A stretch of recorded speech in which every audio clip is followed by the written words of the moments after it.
स्वागत है आप सभी का हमारे अमेजिंग से प्लेटफॉर्म एडविन एक्सेस पे। तो आज हम स्टार्ट करने वाले हैं वर्क और एनर्जी का लेक्चर नंबर 1, जिसमें हम टॉपिक पहले देखने वाले हैं वर्क के बारे में। चलिए देखते हैं हमारा वर्क होता क्या। तो वर्क को हम क्या बोलते हैं? वर्क हमारा क्या होता है? एक फिजिकल क्वांटिटी होता है। क्या होता है वर्क? हमारा फिजिकल क्वांटिटी होता है। इसमें क्या करते हैं हम? The product of force and displacement is defined as work. मतलब फोर्स और डिस्प्लेसमेंट का जब हम प्रोडक्ट करते हैं, यानी क्या करते हैं, मल्टीपल करते हैं, तो हमारा क्या मिलता है? वर्क मिलता है। ये क्या होता है हमारा? एक स्केलर क्वांटिटी होता है। वर्क क्या है हमारा? देखो वर्क क्या लिखे हुए हैं हम वर्क को? वर्क हमारा होता है एफ डॉट एच, यानी एफ डॉट एच को क्या लिखते हैं हम? वर्क।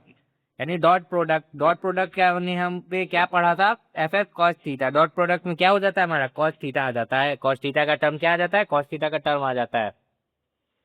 तो इसको हम क्या लिखते हैं? एफ एस कॉस थीटा लिख देते हैं हम इसमें क्या? वर्क को। अब क्या बोलता है हमारा इसमें? डायमेंशन क्या होता है? तो डायमेंशन में इसमें हम लिखते हैं ml/t-2।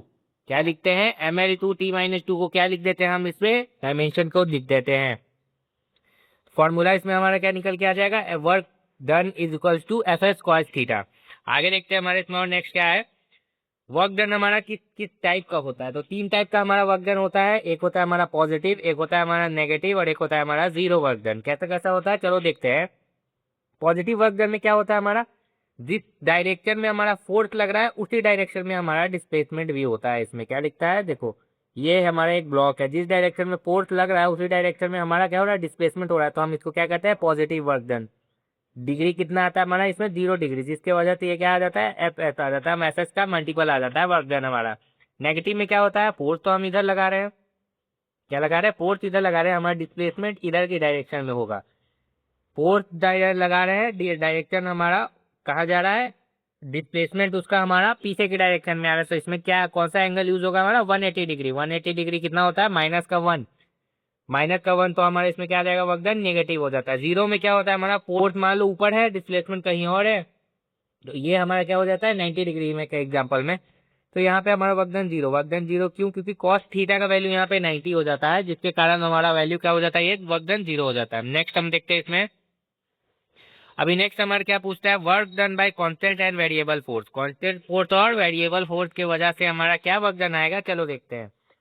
कांस्टेंट में क्या लिखते हैं? If a force is constant then work done is given by F S cos theta. अगर फोर्स हमारा क्या होता है इसमें? फोर्स को हम कांस्टेंट लेते हैं, तो वर्क डन हमारा क्या हो जाता है? F S cos theta. यानी एग्जांपल क्या होता है? फोर्स ड्यू टू ग्रेविटी, इसका एक एग्जांपल हो जाता है। क्या हो जाता है? Force due to gravity. तो कोई बोल दे अगर कि कांस्टेंट फोर्स हमारा, कांस्टेंट फोर्स में हमारा वर्क डन क्या होगा, तो क्या लिखेंगे? If a force is constant and work done को कैसे लिखेंगे? एफ एस कॉस थीटा लिखेंगे। लेकिन अगर फोर्स वेरिएबल है, मतलब हमारा क्या हो रहा है? फोर्स हमेशा हमारा चेंज हो रहा है, तो हम क्या लिखेंगे उसमें? Integration of F dot D S हमारा क्या होगा इसमें? वेरिएबल फोर्स का एग्जाम्पल इसमें फॉर्मूला में हम वर्क डन को लिखेंगे। यहाँ भी बोल रहा है देखो, if a force is not constant, example spring force, then work done is given by integration of F D X. F D X क्या लिखेंगे हम? इंटीग्रेशन में एफ डी एक्स लिखेंगे। तो अब हमारा क्या हो जाएगा? ये वेरिएबल फोर्स का हो जाएगा। अभी नेक्स्ट क्या हमारा इसमें और आ रहा है? देखो क्वेश्चन आ गया हमारा। ये वेरिएबल फोर्स और कांस्टेंट फोर्स का क्वेश्चन में बहुत यूज आएगा। अभी क्वेश्चन देखते हैं। तो इसमें हमारा क्या बोल रहा है? फोर्स है हमारा 2i cap plus 3j cap, Newton में दे दिया। डिस्प्लेसमेंट हमारा 2i कैप दे दिया। Find work done. हमसे क्या पूछ रहा है? हमसे वर्क डन का वैल्यू पूछ रहा है। तो हमारा वर्क डन कितना आएगा? फोर्स दे दिया, डिस्प्लेसमेंट दे दिया, दोनों का डॉट प्रोडक्ट करेंगे तो हमारा कितना लिख देंगे? 2i cap. फोर्स दे दिया हमारा, डिस्प्लेसमेंट दे दिया, हम वर्क डन हमसे पूछ रहा है, तो इसमें क्या लिखेंगे हम?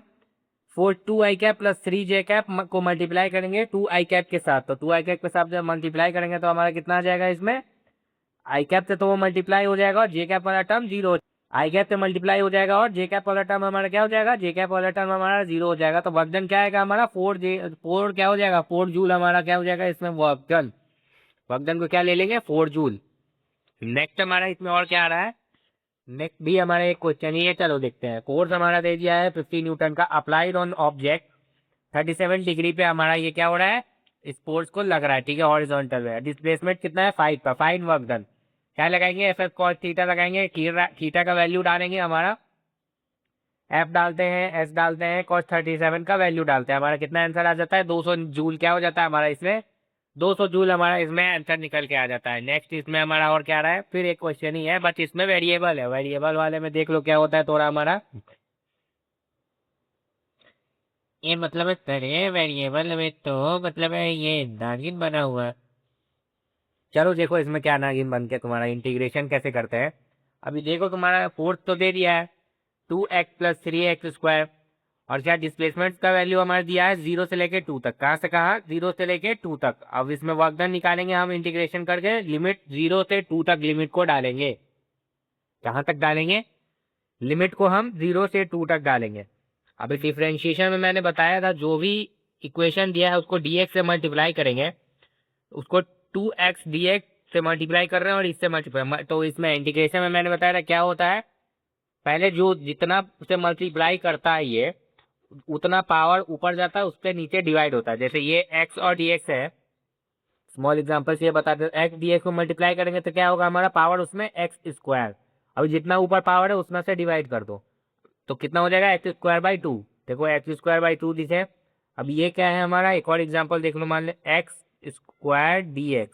तो x² dx को कैसे लिखेंगे, x³ आएगा, मल्टीप्लाई करेंगे तो, और जितना पावर ऊपर है उतना पावर से डिवाइड कर देंगे तो x³/3 हमारा क्या हो जाएगा, इसमें x³/3 हमारा आ जाएगा। तो इसमें हमारा क्या आ गया, इंटीग्रेशन। इंटीग्रेशन हमारा कुछ इस तरह का निकल के आ गया। वैल्यू डालेंगे हमारा तो 12 जूल हमारा किसमें निकल के आ जाता है, आंसर आ जाता है, क्या आ जाता है, 12 का जूल।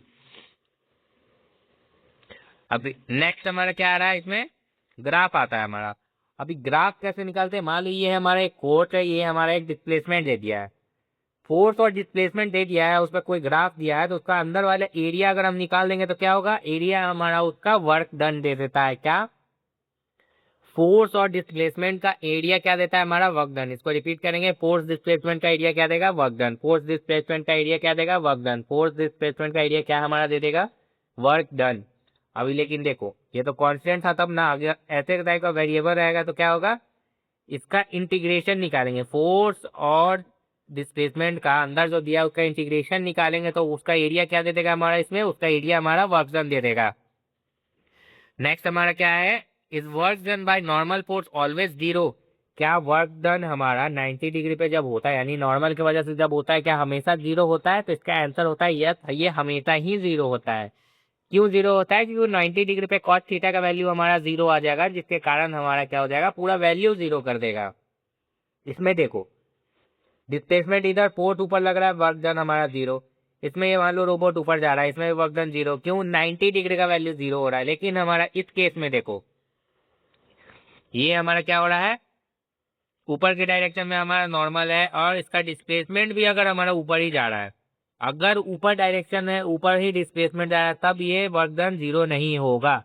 क्या होगा, जीरो नहीं होगा। क्यों नहीं होगा, क्योंकि इस टाइम में वहां पे डिग्री चेंज हो रहा है, मतलब 90 डिग्री पे नहीं है। डिग्री किसके बीच में देखना है, हमारा फोर्स और डिस्प्लेसमेंट के बीच में डिग्री देखना है। उस डिग्री पे ही डिपेंड करता है कि वो पॉजिटिव फोर्स है, नेगेटिव फोर्स है, या फिर जीरो फोर्स में आने वाला है। नेक्स्ट हमारा आ रहा है इसमें और क्या है, can work done by spring, क्या होता है, work done by static friction be non zero. Static friction, ये फ्रिक्शन वगैरह का टॉपिक आगे आएगा, बस बता दे रहा हूँ अभी। फ्रिक्शन मान लो कोई चीज उसको रोक रहा है, मान लो स्टैटिक फ्रिक्शन मतलब, स्टैटिक मतलब कोई रुका हुआ, फ्रिक्शन मतलब कुछ रुक रहा है उसको। तो हमारे इसमें क्या होगा, हम क्या करेंगे, object is about to move, हमारा वर्क डन इसमें क्या होगा, जीरो होगा। इसमें क्या वर्क डन है, जीरो, ठीक है। और एक और क्या आ रहा है, if they are moving together with some acceleration then static friction will be there between A and B। ये फ्रिक्शन वाला टॉपिक नेक्स्ट चैप्टर में आगे बताऊंगा, बस अभी देख लो इसमें वर्क डन क्या ले रहा है, जीरो ले रहा है। और इसमें क्या हो रहा है, फोर्स भी इधर ले रहा है, डिस्प्लेसमेंट भी हमारे इधर ले रहा है। तो क्या हो रहा है, if there are moving together, मतलब साथ में अगर ये मूव कर रहा है कुछ एक्सेलरेशन के साथ, तो स्टैटिक फ्रिक्शन इसमें जीरो नहीं होता है। आगे अब देखते हैं हमारे इसमें और आगे क्या बोल रहा है। ये हमारा देखो ये क्या है, can work done by kinetic friction be zero. Kinetic friction की वजह से क्या होता है, वर्क डन क्या जीरो होता है हमारा। तो वर्क डन इसमें हमारा क्या होता है, देखो अभी मान लो ये है एक रोबोट, बोर्ड पे लिख रहा है, तो क्या हो रहा है हमारा, while writing on board by pen the displacement of board is zero. मतलब बोर्ड का डिस्प्लेसमेंट क्या है, बोर्ड का डिस्प्लेसमेंट तो हमारा इसमें जीरो आ रहा है। तो work done by board by pen zero, लेकिन वर्क डन किसके, पेन बाय बोर्ड निगेटिव होगा। क्यों, देखो यहाँ पे क्या दिए हम, work done by pen on board, pen के वजह से जो वर्क डन बोर्ड पे हो रहा है उसको क्या बोलते हैं हम, उसको जीरो बोलते हैं। वर्क डन क्या बोल रहे हैं हम, work done by pen on board, pen के वजह से जो बोर्ड पे वर्क डन लग रहा है वो जीरो है, लेकिन work done on board, sorry work done by board on pen due to kinetic friction is not zero, क्योंकि वो लिख रहा है तो उसके वजह से उसमें कुछ फ्रिक्शन आ रहा है, उसकी वजह से वो जीरो नहीं होता है। तो होप करता हूँ ये वीडियो अच्छा लगा होगा। तो आज के वीडियो के लिए यहीं तक रखते हैं, तब तक के लिए पढ़ाई करते रहे, ऑल द वेरी बेस्ट।